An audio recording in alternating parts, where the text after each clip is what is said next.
So, in the last class, we understood that we discussed first fundamental form in classical mechanics, and what was the positive points of this first fundamental form? That was this is the equation of motion describing the system of particles, a system with n number of particles. I is the particle index, equation of motion, and secondly. There is no reaction force in this equation. Okay, so that was the plus point. Okay, we had some problem regarding reaction force that I have discussed already. Okay, the problem with this equation is that we have here Ri.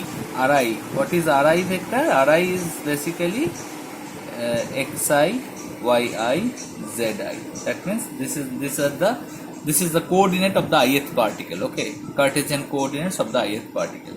And R1, R2, R3. So we need, if we have total n number of particles, total how many such variables? So each one of them are variable of the system x, y, z. For a single particle, you need 3 variables for a single particle. So if you have a total n number of particles, how many total variables you have?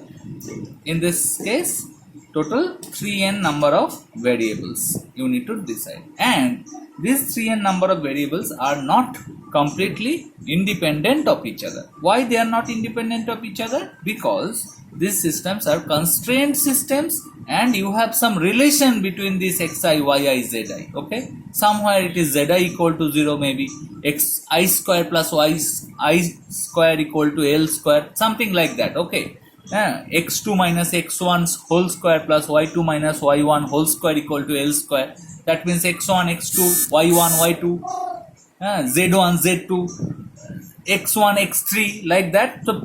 So these variables are connected with each other connected by constraint relations, holonomic constraints we are talking about. So there are algebraic relation between these variables. That's why we call that this delta Ri, as these Ri's are not independent of each other completely, then we cannot separate out the coefficient of delta R1, delta R2, delta R3, etc. And if I can't separate out the coefficient of this delta Ri's, then I cannot find out the trajectory of an individual particle. So all trajectories are combined with each other. So that is the problem we are facing right now, and we need to get rid of this problem if we want another equation of motion.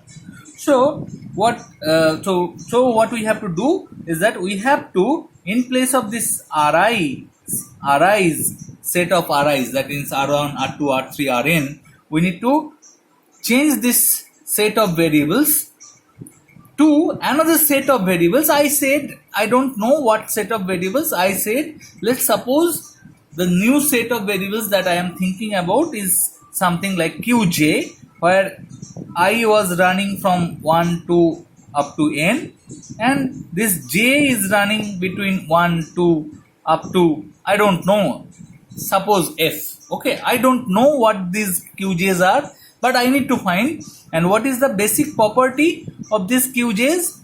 q1, q2, q3, q4 up to qf. Okay, that I have. This is the set of new variables, and all of them are independent of each other. That is our that is the main criteria of this qj's. These are the new set of variables. We need to change the variable. That means we need to write down this equation like this: j equal to 1 to f something delta qj equal to 0. This equation transformed into an equation of like that. So this equation was in terms of ith, I was the particle index and Ri was the variable. Okay, this equation is in terms of j, the summation is over j, where j is the new variable index. New variable is qj, and these qj's are all independent of each other. So this is the main way. Now in this lecture we are going to identify these qj's. What can be, what type of variables we are talking about? Let us try to understand that. We need to think of some variables of the system that are completely independent of each other. Okay, to explain that, let me first give you an example. Let's say you are sitting in a room and a fly is flying in that room. Okay, a fly is flying in that room. That means if you want to know if you want to describe the motion of the fly, okay, how many variables do you need? How many variables? You definitely need three coordinates, x, y, z coordinate. Okay, so three variables you will be needing, x, y, z coordinates. If a fly is flying in a room, that means x, y, z, this is a three-dimensional room and a fly is flying anywhere there. Okay, you need three variables to describe the motion of the fly. Now suppose I cut the wings of the fly. Okay, then how many variables do you need? Now what will happen is that the fly will now not be able to fly. Okay, it will be moving on a xy plane only. It will be moving on this xy plane. So now you need only two variables to describe the motion of the fly. Now suppose I keep a sweet, some kind of sweet or something that along this x-axis. Okay, so how many now new variable will be you will need? So now the fly will only move along x-axis. Okay, so you need only this x variable, only one variable to describe the motion of the particle. Now suppose I kill this fly. So how many variable do you need? You don't need any variable, zero variable. Okay, so this is a normal fly. You need three coordinates, three variables to describe its motion. Then I cut its wings. You need two variables to describe its motion. I place a sweet along certain direction.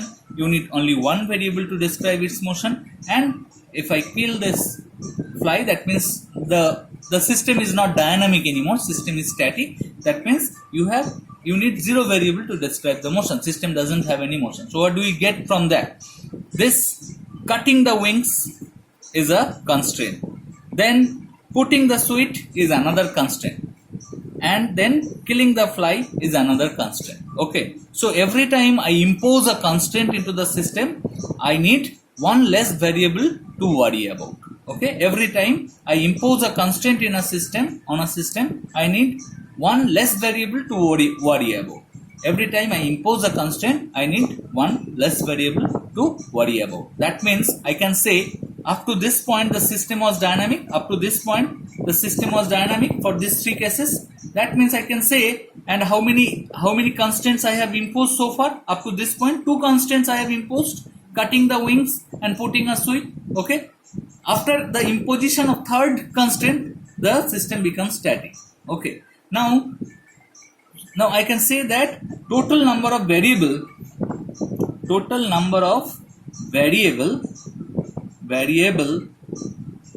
for a dynamic system must be greater than the total number of constraints. Total number of variables must be greater than the total number of constraint equations for the system to be dynamic. If the total number of variable becomes equal to the total number of constraint, then the system will become static. Okay? So that is quite explainable from this discussion.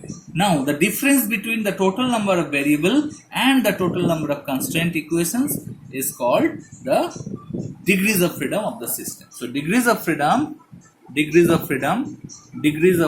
of a system is equal to total number of variables of a system minus total number of constraint equations of the system. Okay, so now suppose you have total n number of particles. So to how many variables are there in total? 3n number of variables. For each particle you need three coordinates, x, y, z. Okay, x1, y1, z1, x2, y2, z2, x3, y3, xn, yn, zn are the coordinates, are the variables of the system. So total 3n number of variables. Let's suppose the system has total k number of constant equations. So degrees of freedom f is defined as 3n minus k. So for every system you can calculate a degrees of freedom, every holonomic system. Okay, the degrees of freedom you can calculate. Now what is the implication of this?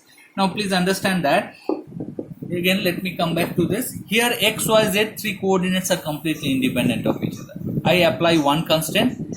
The important variables are x, y. Z is unimportant because z equal to 0 for all these cases. Z equal to 0 is the constraint equation in this case. Okay, so z is fixed. Z is not a variable for this particular system. Okay, so you have two variables to worry about. Okay, two variables, and both of them are completely independent of each other. Now again I have imposed another constant equations. So z equal to 0, and here in this case y is equal to some constant, let's say a. Y is equal to a, that is the constant equation. So two constant equations I have imposed. I have one particle, that means 3 into 1 minus 2, that is equal to 1. So the degrees of freedom of the system is equal to 1, and I need to take care of only one variable here. Okay, and this variable is completely independent of any other thing. So this system has degrees of freedom 1, this system has constant equation 1, and total number of particles is n equal to 1. So 3 into n equal to 1 minus 1 is the number of constant equation, that is 2. Your degrees of freedom is 2. You need to worry about two variables. Here the degrees of freedom, here total number of particles is 1 and constant equation is 0. So total 3 is the degrees of freedom, and total 3 variables you need to worry about. Okay, and these 3 variables are completely independent of each other. And in this whole context we are discussing about, we are trying to find out a set of variables which are completely independent of each other. Now if I really want to find out this set of variables, I need to first understand its degrees of freedom. That means if the degrees of freedom of a system is suppose 2, that means for this particular system I have to imagine I can get two independent variables of the system that can explain the motion of this particle completely. I don't need anything extra. I only need to worry about two variables, and these two variables are completely independent of each other. Suppose, let me just explain it through some more examples. Let's say the simple pendulum problem that we have done. So this is y, this is x, suppose, and this is z. Okay, x, y, z is the coordinate of the particle. This is the origin. So z equal to 0 is the constant relation, and x square plus y square equal to L square is another constant relation. So total number of constant equation is equal to 2. I have only one particle here. That means degrees of freedom equal to 3 into n, that is 1 minus 2, that is equal to 1. So for this system the degrees of freedom is equal to 1. That means I can think of a single variable for this system, and that will be explaining the whole motion. I don't need to worry about these 3 variables anymore. I have to worry about only one variable. This variable I cannot choose z as this variable because z equal to 0 at any time t. I can choose either x or y as the variable. Okay, that variable can be chosen as choose one variable for this system. What can I choose? I can choose x or y or any other variable of the system, I am telling. So I can also choose this angle theta as my variable. Any one of them I can choose as this variable. That is completely independent of anything else. Okay, independent of anything else. These variables that we choose are called the generalized coordinates. So the generalized coordinate for this system are represented as qj. What is this qj? Where this j runs from 1 to up to f. What is f? F is the degrees of freedom of this system. So first you calculate the degrees of freedom of the system.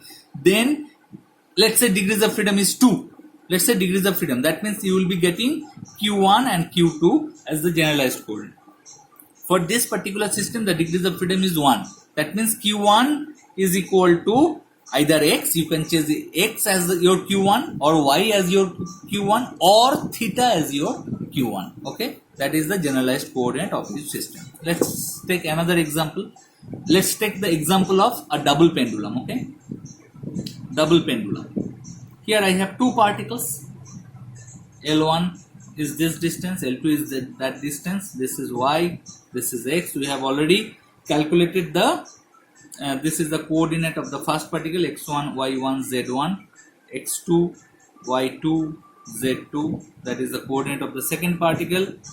What are the constant relation? We have already written down the constant relation. Z1 equal to 0, Z2 equal to 0, x1 square plus y1 square equal to L1 square, x2 minus x1 square plus y2 minus y1 square equal to L2 square. So these are the four constant relation. That means K equal to 4 here, total number of constant relation. Number of particle, how many?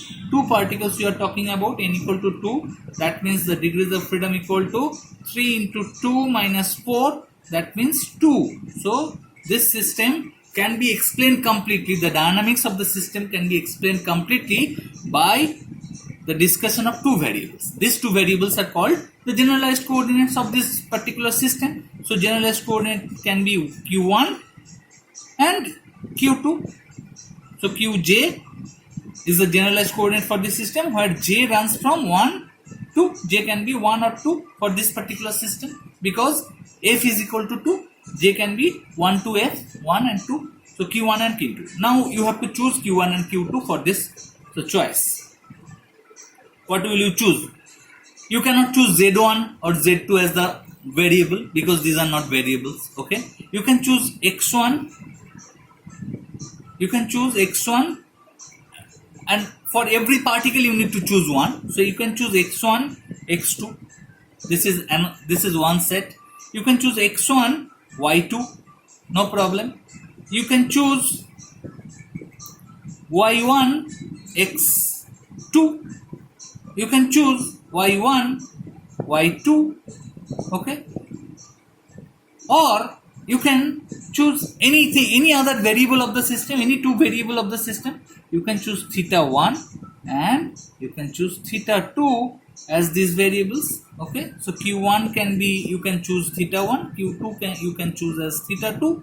Okay, these two can be your generalized coordinates. Theta 1 and theta 2 can be your generalized coordinates. Why 2? Please understand, why only 2? Because the degrees of freedom is 2. Okay, so this is how we will be choosing the generalized coordinate of a particular system. So what is the first thing we have to do? First we have to find out the constraint relations. Okay, constraint relation you have to find out. Then you need to find out the degrees of freedom. Okay, then you need to find out degrees of freedom, number of variable for your system. Now you can ask me that which one to choose. How will you know?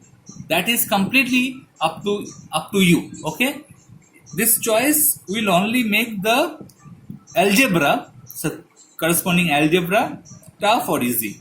So you have to choose accordingly. Okay, the next calculation will only be a bit hard for if you cannot choose a proper generalized coordinate, but all of them are proper. All of them are correct generalized coordinates. But the choice of generalized coordinate can be making your calculation easy or tough. So accordingly, you need to choose your generalized coordinate. Generally speaking, for whenever an angle is possible to consider as a generalized coordinate, we generally take the angle because it makes easy. Okay, here you can see. Okay, I will be discussing that in a separate video. So this video's aim was to discuss about generalized coordinate and how to choose them. I will be discussing another example with you. Let's discuss the example of Etude machine. Etude machine, what is it? Etude machine, you know that you have a pulley, and from that pulley you have two particles connected with each other. This is M1 and M2. They are connected with each other with a inextensible wire of length L. So the length of this wire is L. Let's say the pulley has a radius A. Pulley has a radius A. Now first thing you need to consider the geometry. You need to draw the axis, x-axis, y-axis. You need to select the origin. So I select the origin like this. So this is my origin, and this is my x-axis. This is y-axis. This is y-axis, and this is the z-axis. Z-axis is perpendicular. The coordinate of the particle is x1, y1, z1, x2, y2, z2. At the coordinates of the, now I have to write down the constraint relations. As you can see, this two particles can move only on the xy plane. So z1 equal to 0 and z2 equal to 0 at the two constraint relation. Secondly, you can see that, so this is what? This is x-axis, so this is x1 and this is x2. Okay, this is x1 and this is x2. And what is y1? What is the value of y1 for this particle? y1 equal to 0, as you can see. And what is the value of y2? For this particle, that is this distance, that is 2a. y2 equal to 2a. Okay, and x1 plus x2 plus this length will be equal to L. So x1 plus x2 plus this length is how much? This length is pi into a equal to L is the length of this string. Okay, so these are the 1, 2, 3, 4, 5 constant equations we have got for this particular system. K equal to 5. Okay, you have total number of particles is equal to 2 for this system. That means the degrees of freedom equal to 3 into 2 minus 5, that is equal to 1. Okay, so I need to think about only one variable that will be explaining the whole system, whole dynamics. What can be that variable? That variable cannot be z1 because it is constant. z1, z2, y1, y2, everybody is constant for this particular system. So that variable can be either x1 or x2. I will be choosing q1. Why q1? Because j equal to 1, because f is equal to 1. Degrees of freedom equal to, so this is equal to f. So qj, where j equal to 1. That is, I have only q1. So q1 can be equal to x1 or x2. I have to discuss everything in terms of either x1 or x2. That is my generalized coordinate for this system. Another example, inclined plane. Let's suppose you have an inclined plane here and the particle is moving down the inclined plane. Okay, so first thing, xyz, I write down. This is your x-axis, this is x-axis, this is y-axis, and this is z-axis perpendicular to the plane of this board. Okay, and inclined plane, this angle is fixed. Please understand that this angle is not a variable, this is a fixed angle. So what are the constraint relations? Constraint relations are that z equal to 0, because this is moving on this plane only. So z equal to 0, it can never go along z-axis. And second constraint relation is y by x equal to tan alpha. Y by x equal to tan alpha. That alpha is a constant, so tan alpha is constant. So these are the two constant relation. So k equal to 2 for this system, n equal to 1, total number of particles. So f equal to 3 into 1 minus 2, that is equal to 1. So degrees of freedom is equal to 1. So q1. Now what will be your q1? Q1 you have to choose. Okay, you can choose x as your q1, you can choose y as your q1, or you can choose this distance as your q1 also, doesn't matter. So you have to choose a q accordingly. Okay, so you have to choose. We will be discussing how to solve this type of motion in the later videos.